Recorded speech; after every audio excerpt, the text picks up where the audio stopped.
ये कहानी है जगन्नाथपुरी की, जगन्नाथ रथ यात्रा की।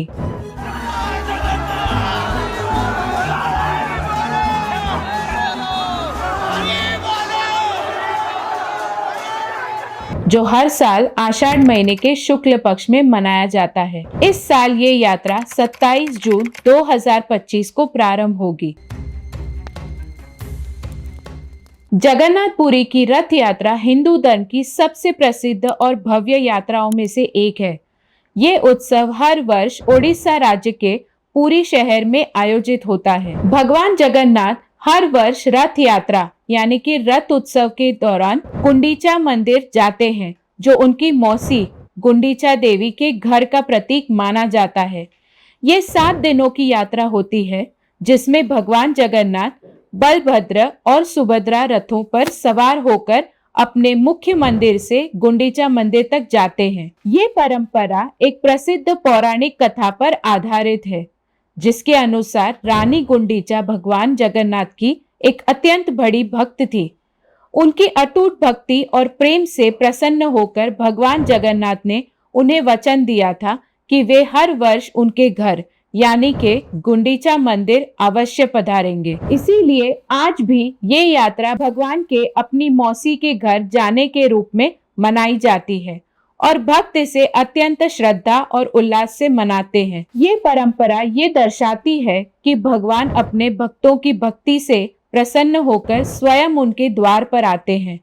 दूसरी तरफ ये भी माना जाता है कि रानी गुंडीचा ने राजा से ये अनुरोध किया था कि इस उत्सव रथ यात्रा का आयोजन किया जाए, ताकि वे लोग जैसे कि विशेष रूप से पापी, गरीब और अछूत, जिन्हें सामान्य रूप से श्री जगन्नाथ मंदिर में प्रवेश की अनुमति नहीं थी, वे भी भगवान जगन्नाथ के रथ में दर्शन कर सके और उन्हें मोक्ष की प्राप्ति हो सके।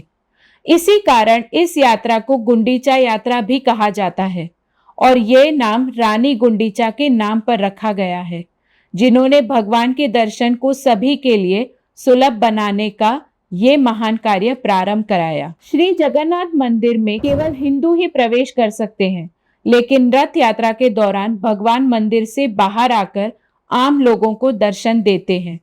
ये भगवान की सबको अपनाने की भावना को दर्शाता है, चाहे कोई भी जाति, धर्म या वर्ग हो। इसमें हर वर्ग और समुदाय के लोग शामिल होते हैं और ये सामाजिक समानता का संदेश देती है। ये यात्रा लोक संस्कृति और एकता का प्रतीक भी है। ये यात्रा भारत की विविधता में एकता, भक्ति और सामूहिक श्रद्धा का प्रतीक है। ये भी माना जाता है कि इस 9 दिनों की यात्रा के दौरान भगवान प्रजा के बीच आकर प्रजा के सुख दुख को खुद देखते हैं। मान्यता है कि भगवान के रथ को खींचने से मनुष्य के पापों का नाश होता है और उसे मोक्ष की प्राप्ति होती है। यही कारण है कि लाखों श्रद्धालु रथ खींचने के लिए उमड़ते हैं। ये रथ यात्रा भगवान की एक वार्षिक यात्रा है, जो ये दर्शाती है कि भगवान अपने भक्तों के पास स्वयं आते हैं। इस यात्रा के दौरान भगवान 9 दिन तक मंदिर से बाहर रहते हैं और गुंडीचा मंदिर में विश्राम करते हैं। जगन्नाथ रथ यात्रा ने न केवल एक धार्मिक आयोजन है, बल्कि ये हमें ये भी सिखाती है कि भगवान सबके हैं और वे समय समय पर अपने भक्तों के बीच आकर उन्हें आशीर्वाद देते हैं। भारत के उड़ीसा राज्य के पुरी में चमत्कार की एक ऐसी कहानी है जिसे समझ पाना साइंस के बस की बात नहीं है। साइंस, ज्योग्राफी, फिजिक्स, केमिस्ट्री और दुनिया के सारे ग्राउंड्स ऑफ बिलीव्स यहाँ सब फेल हो जाते हैं। हिंदू मान्यता में 4 धाम होते हैं: बद्रीनाथ धाम, द्वारकाधीश धाम, रामेश्वरम और जगन्नाथपुरी। और ये कहानी है जगन्नाथपुरी की, जहाँ पे आज भी श्री कृष्ण का वास्तविक दिल धड़कता है। इस मंदिर के कुछ ऐसे रहस्य हैं जिनके बारे में सुनकर किसी के भी होश उड़ जाएंगे। हर मंदिर में जहाँ मूर्तियां मेटल या स्टोन से बनती हैं, वही जगन्नाथ मंदिर में भगवान की मूर्तियां लकड़ी से बनी हुई हैं। ऐसा क्यों? आइए जानते हैं। 3102 बीसी में जरा नाम के एक शिकारी ने शिकार करते हुए गलती से तीर श्री कृष्ण के पैर में चला दिया, जिससे श्री कृष्ण की मृत्यु हो गई। जरा ने श्री कृष्ण का देह संस्कार किया पूरे रीति रिवाजों के साथ। पर जब उनकी चिता शांत हुई तो जरा ने देखा कि एक चमकने वाली मेटल की चीज अभी तक जली नहीं थी।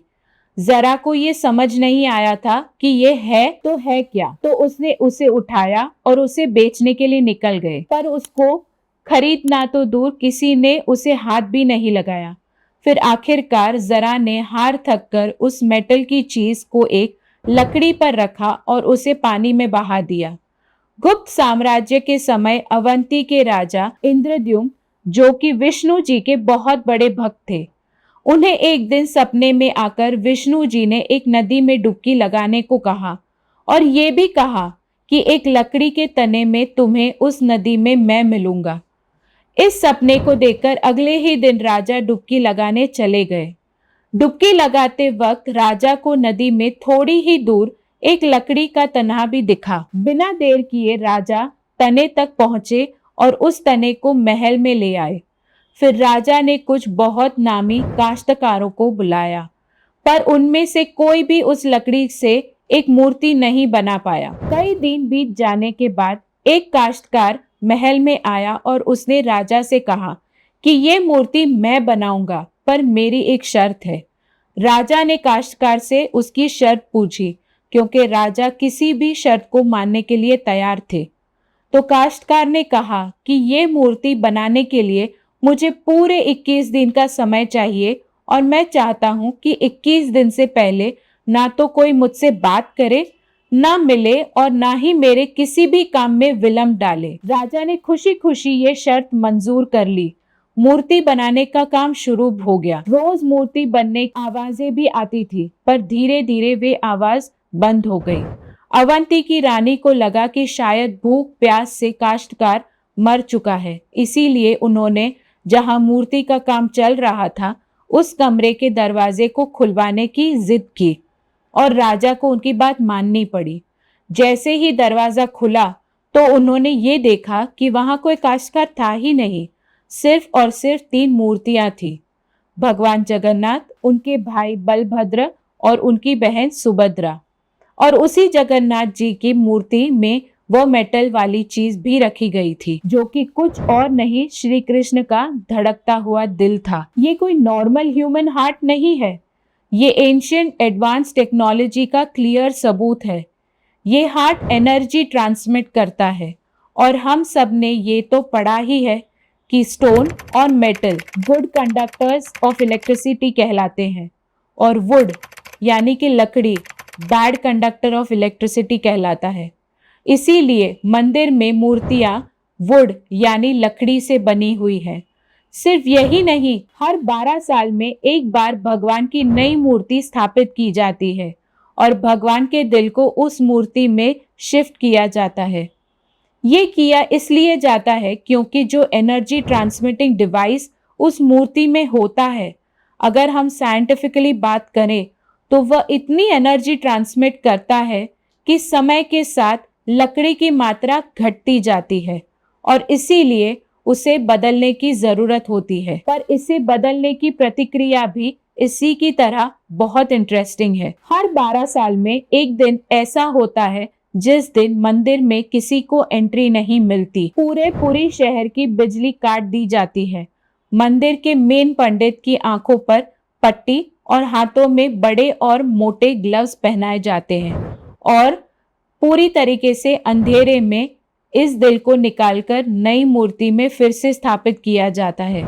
जिन पंडितों ने इतिहास में ये सेरेमनी करी है, उनका कहना है कि उन्होंने देखा तो कभी नहीं, पर इस चीज को, जिसे हम ब्रह्म पदार्थ भी बोलते हैं, इसे हाथों में पकड़ने पर ऐसा लगता है जैसे जिंदा खरगोश पकड़ लिया हो। माना यह भी जाता है कि अगर किसी ने ब्रह्म पदार्थ को देख लिया तो उसकी मौत उसी समय निश्चिंत है। इसीलिए बिना आंखों पर पट्टी लगाए किसी को भी ये सेरेमनी करने की परमिशन नहीं है। इस मंदिर के ऊपर एक झंडा है जो साइंटिफिक लॉ के बिल्कुल विपरीत चलता है। जैसे कि हमें पता है कि जिस दिशा में हवा चलती है, पतंग भी उसी दिशा में उड़ती है और झंडा भी उसी दिशा में उड़ना चाहिए। पर जगन्नाथ मंदिर के इस झंडे की बात बिल्कुल अलग है। ये हमेशा हवा के विपरीत दिशा में उड़ता है, क्यों और कैसे आज तक कोई नहीं समझ पाया। इस झंडे के साथ एक और खास बात है कि इसे रोज बदलना पड़ता है। इसीलिए मंदिर के पांडु 214 फीट ऊपर लगे इस झंडे को रोज चढ़कर बदलते हैं, क्योंकि कहा जाता है कि अगर किसी दिन ये झंडा नहीं बदला गया, मंदिर 18 सालों के लिए बंद हो जाएगा। मंदिर में आए भक्तों के बीच रोज प्रसाद बांटा जाता है और उनके लिए वो प्रसाद बनाया जाता है। जगन्नाथ मंदिर में होने वाली हर चीज में कहीं ना कहीं भगवान की कोई ना कोई लीला छिपी है। मंदिर में रोज 500 लोगों के लिए प्रसाद बनता है और कभी कभी भक्तों की संख्या हजारों में भी चली जाती है। पर जगन्नाथ मंदिर में भक्तों के लिए प्रसाद कभी कम नहीं पड़ा। दिन भर मंदिर में प्रसाद बांटा जाता है, पर कहते हैं कि आज तक इस मंदिर में एक भी दाना प्रसाद ना कम पड़ा है और ना ही व्यर्थ गया है। पर ऐसा एस्टिमेशन इंसानों के लिए करना तो बहुत ही मुश्किल है। और ये बात यही खत्म नहीं होती। एक और पहेली है प्रसाद बनाने की। लकड़ी की आग पे 7 मिट्टी के बर्तनों को एक के ऊपर एक रखकर प्रसाद बनाया जाता है। साइंस और लॉजिक्स कहते हैं कि सबसे पहले सबसे नीचे वाले बर्तन का प्रसाद पकना चाहिए, पर पुरी के जगन्नाथ मंदिर में साइंस और लॉजिक नहीं चलते।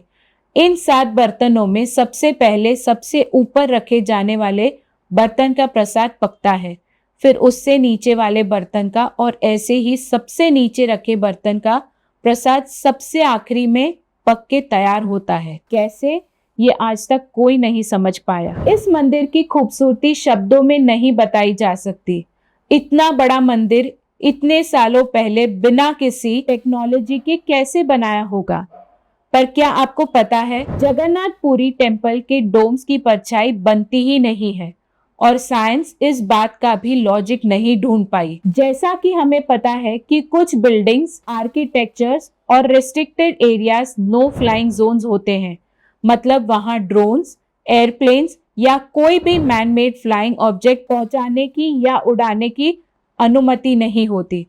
पर पक्षियों को तो हम नहीं रोक सकते, उन्हें समझाना तो बहुत मुश्किल है। पर अगर हम जगन्नाथ टेम्पल की बात करें तो वहां पर ऐसा कुछ है जो शायद पक्षियों को पता है और हमें नहीं, क्योंकि इस मंदिर के ऊपर कोई भी ड्रोन, कोई भी एयरप्लेन या कोई भी पक्षी कभी नहीं उड़ता। आप कभी भी किसी भी पक्षी को जगन्नाथ टेम्पल की छत पे या उसकी डोम्स पे बैठा हुआ नहीं देखेंगे। आइए फिर से चलते हैं जगन्नाथ मंदिर की मिस्ट्रीज की तरफ। सुदर्शन चक्र, ये नाम तो सुना ही होगा। सुदर्शन चक्र भगवान विष्णु का अस्त्र है। ये अधर्म का विनाश करता है। जगन्नाथ मंदिर के टॉप पर एक सुदर्शन चक्र है और उसे आप जिस डायरेक्शन से देखोगे उसकी फेसिंग आप ही की तरफ होगी। भगवान जगन्नाथ, जिनके नाम का मतलब ही जगत के नाथ है, इनके मंदिर में लाखों श्रद्धालु अपनी आस्था और प्यार भगवान के लिए लेकर आते हैं। पर इस मंदिर में सिर्फ हिंदुओं को दर्शन करने की अनुमति है। किसी भी और धर्म के इंसान को दर्शन बाहर से ही करवाए जाते हैं और दर्शन करवाकर भेज दिया जाता है। जैसे कि हमारी ex prime minister Indira Gandhi ji, वह भी जगन्नाथपुरी गई थी दर्शन करने, पर क्योंकि वह फारसी हैं और हिंदू नहीं और उन्हें उनका सरनेम फिरोज गांधी से मिला है, इसीलिए इंदिरा गांधी जी को भी दर्शन करने की अनुमति नहीं दी गई थी। सिर्फ यही नहीं, 2005 में थाईलैंड की प्रिंसेस महाचक्री सिंडोन को भी जगन्नाथपुरी टेम्पल में एंट्री नहीं दी गई थी, क्योंकि यहाँ फॉरेनर्स भी अलाउड नहीं है। उनके लिए अरेंजमेंट्स की गई थी और दर्शन बाहर से ही करवाए गए। 12वीं सदी से बने हुए इस मंदिर को स्विट्जरलैंड की एक महिला ने 1,78,00,000 रुपयों का चढ़ावा भी चढ़ाया। ये मंदिर में चढ़ाया गया अभी तक का सबसे बड़ा चढ़ावा है। पर फिर भी क्योंकि वह हिंदू नहीं है, दर्शन उन्हें भी बाहर से ही करने पड़े। हमारे ही धर्म की इतनी सारी बातें हैं जिसके बारे में हमें काफी कुछ पता ही नहीं। हम भूल गए हैं कि हम एक ऐसे धर्म से जुड़े हैं जिसने दुनिया में संस्कृति, सभ्यता, परंपरा और संस्कार को हमेशा जिंदा रखा है। ये सनातन धर्म है। जगन्नाथपुरी मंदिर की मिस्ट्रीज यहाँ खत्म नहीं होती। एक और रहस्य ये है कि हर साल भगवान 15 दिन के लिए बीमार पड़ते हैं और भक्तों के लिए मंदिर में दर्शन बंद कर दिए जाते हैं। ऐसा क्यों होता है? इस रहस्य को जानने के लिए हमारे इस वीडियो को जरूर देखें। आपको हमारा अगर ये वीडियो पसंद आया हो तो इसे लाइक, शेयर और सब्सक्राइब जरूर करें। जय जगन्नाथ।